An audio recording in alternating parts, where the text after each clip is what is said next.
Seguimos en este espacio, este es mi pueblo, repito que estoy en la República Bolivariana de Venezuela, para los que me están viendo desde el exterior a través de la señal en YouTube y por supuesto a todos los que me ven en el interior del país a través de algunos canales regionales, mil gracias.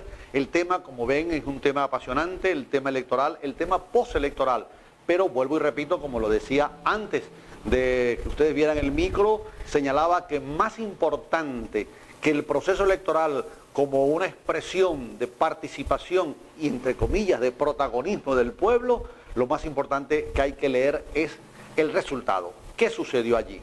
¿Por qué esta distancia tan grande entre un partido que se veía todopoderoso, entre un gobierno que se veía triunfador, que anunciaba ya los clarinetes de la victoria, y una realidad en donde había una mesa de la Unidad Democrática que hizo una campaña de muy bajo perfil? Por eso decía, dentro de las justificaciones que ha habido dentro del PSUV, de sus dirigentes más conspicuos, más relevantes, que era una campaña atípica. Entonces, ¿qué sucedió aquí? ¿Por qué esta avalancha de votos desmedida? ¿Acaso la mesa de la Unidad Democrática se sacó la lotería porque no pensó jamás, ni las encuestas más aliadas, más condicionadas, pagadas por ellos mismos, avisoraban un triunfo aplastante como este? ¿Por qué el PSUV, que también tenía su maquinaria, también tenía sus encuestadores, también tenía sus tanques pensantes, sus hombres y mujeres capaces de analizar y de dar ciertas líneas de predicción de lo que pudiera pasar, los resultados están muy lejos de lo que ellos pensaban? Creo que hay dos extremos importantes en una primera consideración que hago sobre este tema. La primera es que la mesa de la Unidad Democrática se ha encontrado con un gran problema, la victoria.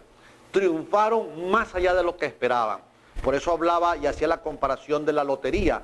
Compró un boleto sin hacer mucha bulla y cuando se dio cuenta, vio los resultados, se había ganado el premio gordo. 112, 113, 114 votos, que lo hace tener una mayoría calificada, y como vieron en el video, esa mayoría calificada le va a permitir un muñequeo, como llaman ellos, una capacidad de poder presionar al gobierno hasta llevarlo a situaciones desesperantes.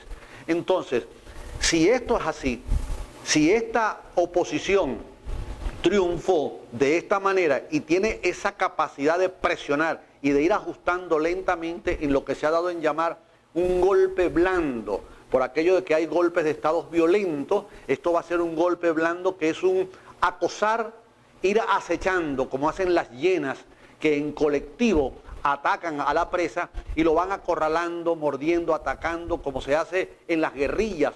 El movimiento guerrillero tiene la característica de atacar y esconderse, de acosar. En este instante, lo que hay que plantearse es si es eso lo que se debe hacer.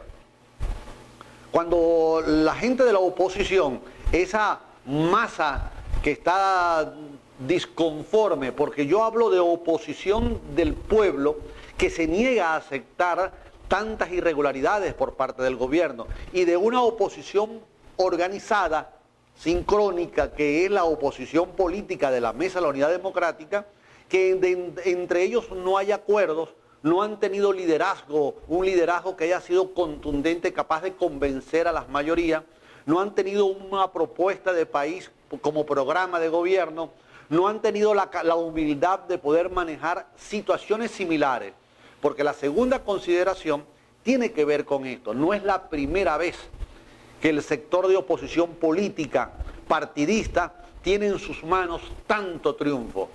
Vamos al pasado. Porque si nosotros no vemos el pasado, somos capaces de repetir los mismos errores en el futuro, por aquello de que la historia se repite.